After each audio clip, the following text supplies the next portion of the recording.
Karena kan uang Niko hampir habis akibat keseringan nyuap ijen model. Akhirnya kini dia harus mencari kos-kosan yang murah. Kebetulan sekali ada satu kos yang masih jarang peminatnya dan dekatan dengan tempat dia audisi tadi. Baru juga sampai di TKP, Niko dibuat terpanah oleh ibu kos yang ternyata masih muda dan mantap, bernama Annalyn. Wanita cantik ini adalah pemilik rumah kos-kosan. Dia hanya tinggal berdua bersama dengan neneknya yang sakit.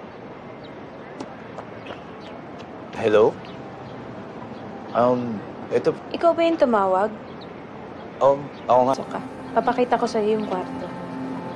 Setelah menyetujui untuk membayar kos selama sebulan penuh, Niko segera membersihkan kamar barunya itu. Entah apa model jampi-jampi itu yang dibaca si Niko ini. Namun, dia berhasil membuat Annalyn jatuh hati kepadanya. Setiap hari Annalyn membawakan Niko makanan gratis.